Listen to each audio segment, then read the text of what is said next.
I like films that just take you away from your real life and sweep you up into adventure. Kong literally does that. I mean, you're on board the ship, you're sailing to a lost island, you're encountering monsters and creatures from, you know, prehistoric times. All kind of places. So I was thrilled when Universal invited me back to Skull Island, and it's great to have you along for the ride. Now, we have created this 3D immersive experience, so you're going to have your glasses ready. Don't put them on yet, just in your hand. Die duimpje opzetten. Skull Island. We really put a lot of thought into the character and personality of Kong. He's so much more than a monster. In fact, he's not a monster, even though he is an incredibly majestic, ancient creature. He's a force of nature. He's old, he's wise, he's proud, he's fierce, and obviously he has a heart. The most important feature with Kong are his eyes.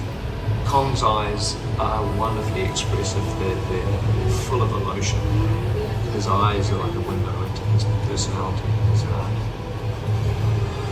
He's had an enormous number of encounters with his foes, the T-Rexes and the various dinosaurs on Skull Island, so he's been beaten up, scarred, you know, chewed up, spat out by these dinosaurs at various times, and he wears the scars of a lot of ancient battles. The Universal Tram is winding its way through a very rough, narrow trail in Skull Island, allowing the visitors a little sneak peek at some of the wildlife in Skull Island. In a sense, this is like a mini sequel, a mini continuation. We're just taking the Kong and Skull Island and the dinosaurs that we established in our feature film, and this is you know, another day, another incident on Skull Island, using the creatures and the character and personality of Kong as he appeared in the movie. Yeah, so adventure awaits us on Skull Island. There is going to be a lot of sudden tram movement, so this is a good time to make sure all of your personal belongings are secure. If you drop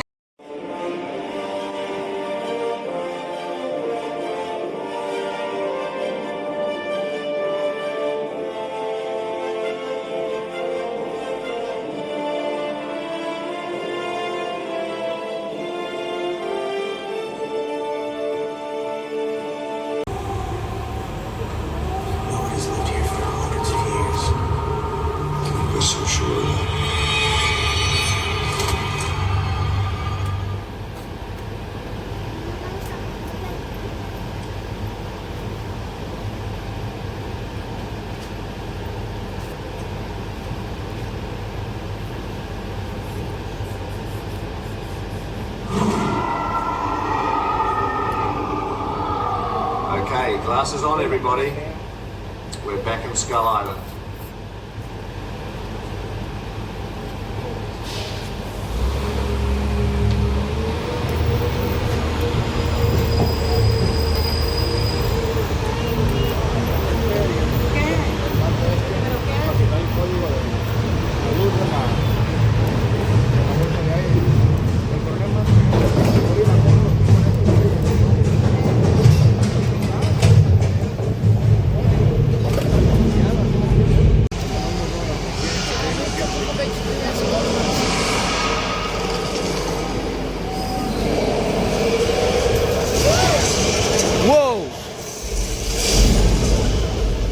Opzouten vormen, opzouten reptielen.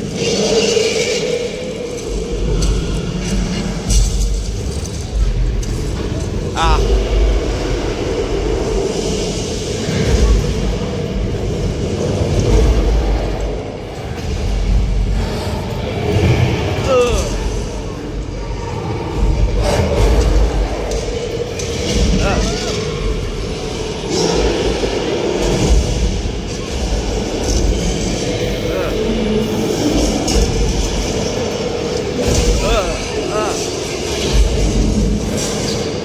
Opzouten met je schattige armen.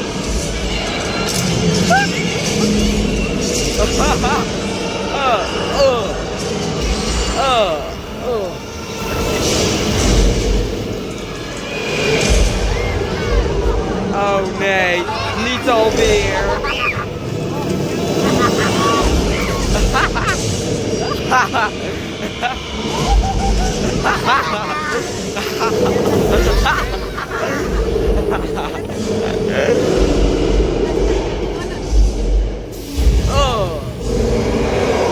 And that was King Kong 363.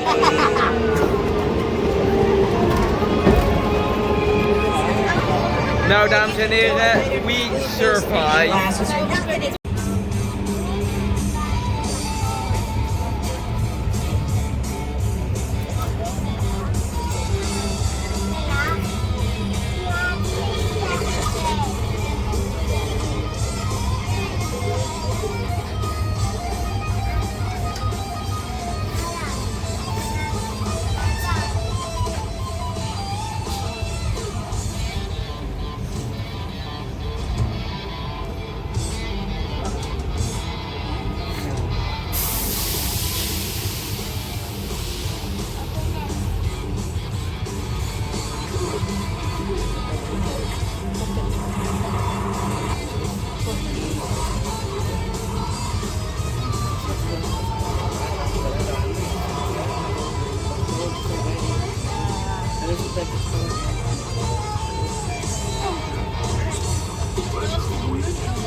And if you're a fan of our Halloween Horror Night events that happens here during the fall, check out our social media. That's where they've been releasing what's going to be happening here this year, and it seems pretty exciting.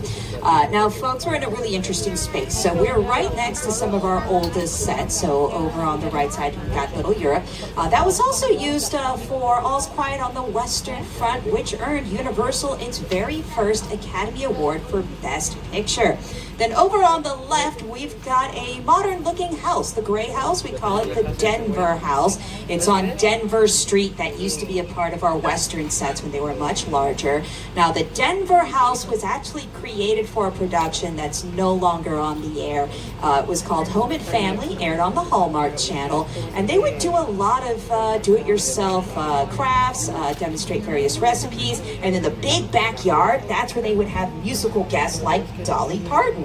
Now, that show went off the air about 5 years ago, but we still use these sets for different productions. If you've watched Bel Air, so the first season, the house all the influencers lived in, that was the Denver House. Now, this is what we call a practical set, because productions can film on the inside and the outside. Unlike many of the buildings that you're seeing here on the lot, like the Little Europe sets over here, you really can't film on the inside. It's just a really basic plywood structure. So we call these shells. That's because we prefer to film many of the interior scenes inside of our sound stages.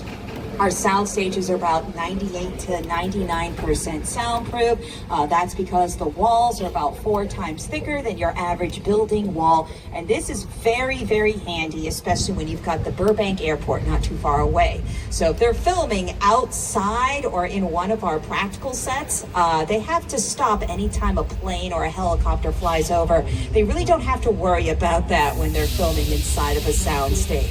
Now, Soundstage 50 in front of us does contain a hot set. That means it's fully decorated, lights, camera, everything ready to go. So if the cast and crew were here today, the director could call action, they could start filming. But they are on a break, so they're not using Soundstage 50, which means we, the studio tour, have an opportunity to take a peek inside.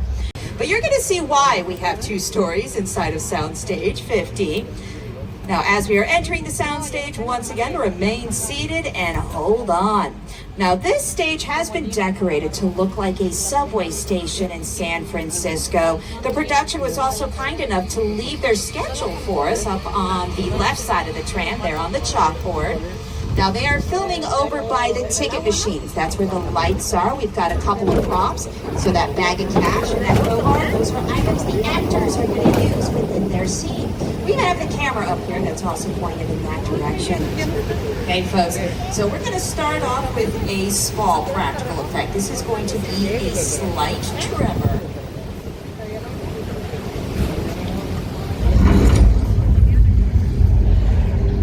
Wat nou And weer? now a much larger earthquake.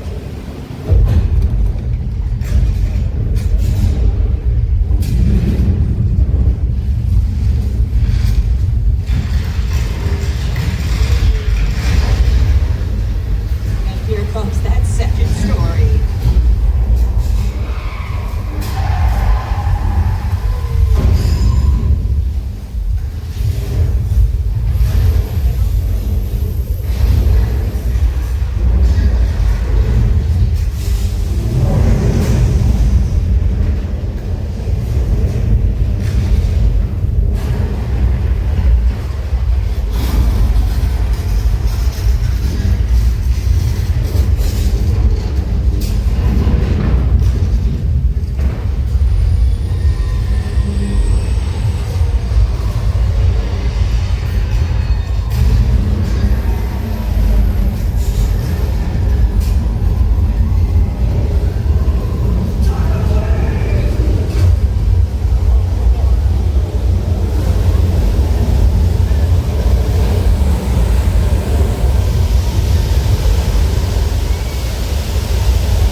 And we're about halfway through the tour, so just a reminder to remain seated throughout the entire tour. The studio is private property, so if you drop your phone or need to use the restroom, remember, pull the red cord to get my attention, and I will be back to assist you, but do remain seated.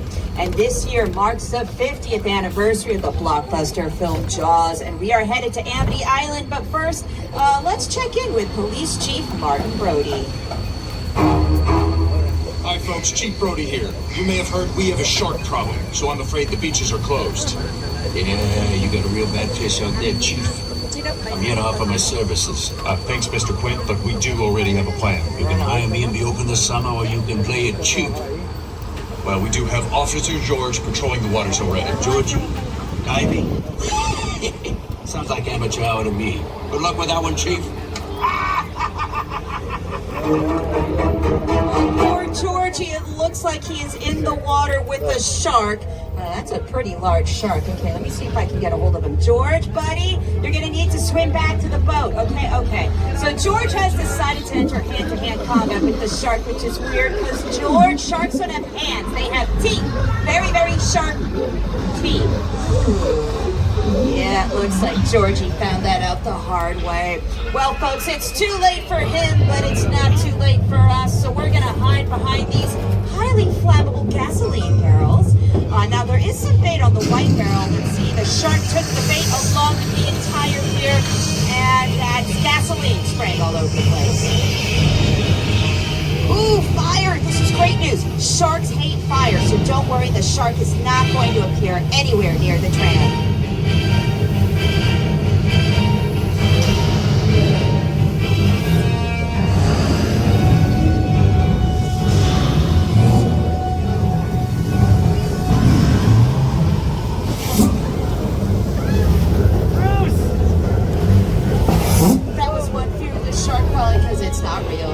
Bruce, our mechanical shark named after for Steven Spielberg's attorney, Bruce Raymer, because he said his attorney was a shark in the courtroom. So Jaws not filmed here at Universal. It was filmed over on the East Coast in Martha's Vineyard, and the mechanical sharks never tested out in salt water, so they put them in the Atlantic Ocean, and the salt corroded the inner workings, causing the sharks to eventually malfunction. The hero of the story was the editor, Verna Fields. She's the one that came up with the idea to not show the shark for the majority of the film, thus creating suspense. And her editing skills earned her an Academy Award, and Jaws became one of the first summer blockbusters of our time. Now, folks, here on the backlot, we like to say the world is just around the corner. We've traveled from the East Coast all the way down to Old Mexico. We're going to experience some weather effects. So we've got some thunder and lightning for you. Thunder and lightning is created by using speakers and strobe lights. They've actually been placed up on top of the building so the camera can't see them. Now, it's very sunny outside, so it's usually difficult to see the lightning. We'll definitely hear that thunder, though.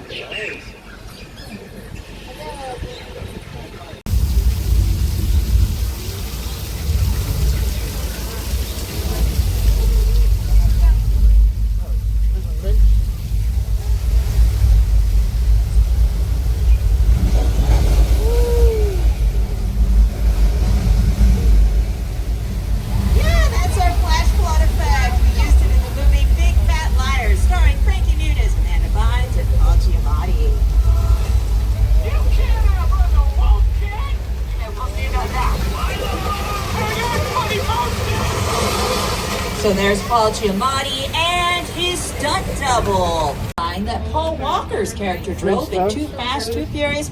And I know Bumblebee is next to a Decepticon there. They're only enemies on screen. Now around the corner, this is the Bates Motel. Now these sets were actually built for the sequels, Psycho 2 and Psycho 3. The house up on the hill, that is from the original Psycho film, and we are going to go ahead and get a closer look. Now on our way there, we're passing by the scale model Hollywood sign that has been decorated for the 50th anniversary of Jaws. Now, when they were filming the movie Psycho, they didn't build the complete house. They only built the front and the side of it, just what the camera was going to see. It really wasn't until the studio tour and the sequels that they went ahead and completed the other two walls. But this is an example of a shell. There is no set on the inside.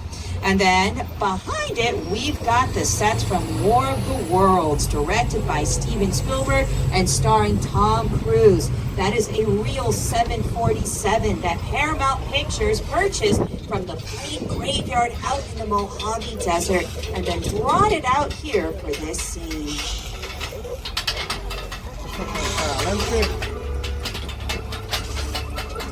The airplane is a perfect example of a set that is all designed around the vision that Steven had. And you sit down and talk about War of the World. That thought, what if the 747 goes down right in a big neighborhood? Because it's just something you don't see. You're doing good. You're doing good. Listen to me. Listen now. Listen now. Close your eyes, okay? Now close.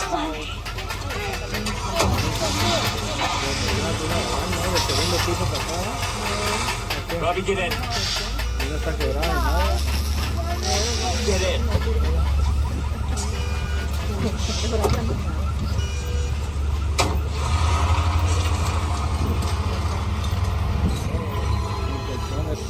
So when Paramount Pictures got the plane, it didn't fly anymore. Believed it was retired back in the 70s or 80s because there's still ashtrays in the armrest back when you could still smoke on planes. So in order for Paramount to get the plane out here, they had to chop it up to fit on 4 flatbed trucks, and then they cut off the top of the plane so that it could fit underneath the freeway overpasses.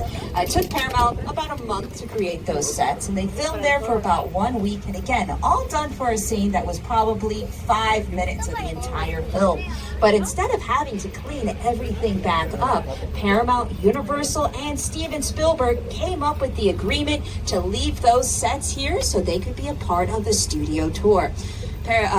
Steven Spielberg did ask, nobody gets to film there for 5 years after the release of War of the Worlds in 2005. He really wanted it to be known as the War of the Worlds set. Now, Universal and Steven Spielberg, we have a great working relationship, so we're more than happy to accommodate that request. And Universal, we are kind of where Steven Spielberg got his start. My entire career began with my relationship with Universal Studios just as a high school kid on a tour bus. Remember, in those days, there weren't trams, there were buses called the Gray Line Tour Bus. And I was so excited and thrilled to be on the lot. This is my first time ever on a movie studio lot.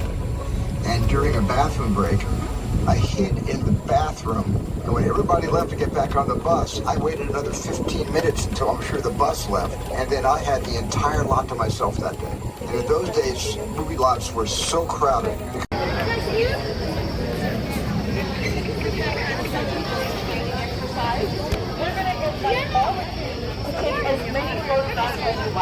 What you can do, just maintain distance from the horn. You can turn around, take a selfie, or you can have someone take a photo of you. Anybody want to take some photos? Oh, I can take a photo. That's fine. You can do a selfie from right there. It's perfect. If you would like, you can stand right here. Oh, come on. Your family's going to take a photo. Stand here, and then turn around, and then there she is. Look at that. We appreciate you all letting Julia just kind of hang out. Something we do that's very unusual for our training. We allow her to feed whenever she wants to. So because she eats so much, this is a grazing animal. She knows exactly where her food is, and she goes back to get it whenever she wants. Did you want to go to the back? Are you sure? What's your name? Hope? I hope it's going to be okay. Monday. I'll go very good. Slowly. We don't want her to get too startled here. Take air and hold your breath. Good. Good. Yay! Wait, do you know Brody?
The Indoraptor. Ja.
what I got. I'm picking up Decepticon Ravage, moving his tail through sector 1030, sub-level 9. Sub-level 8. Sub-level 7. Oh man, that thing can move. He's heading back to the All-Star! Recruits, Autobot Evac has or soon will brief you on his orders to withdraw the Allspark and transport it to safety outside the city. We can no longer guarantee its protection here on base. Evac has made the run in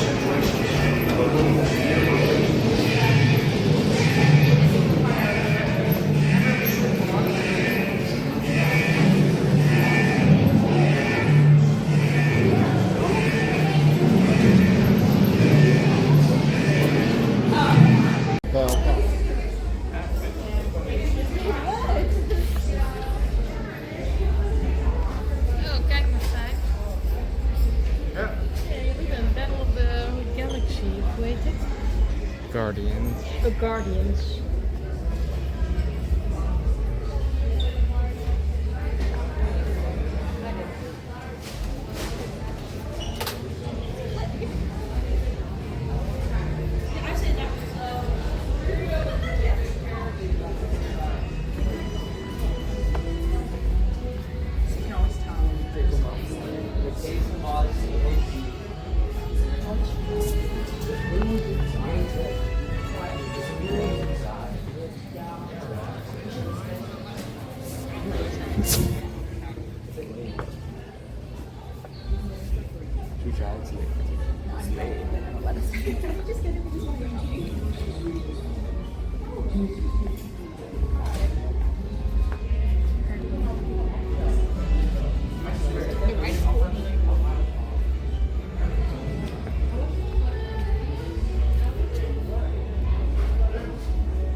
She's just exhibiting some agitation.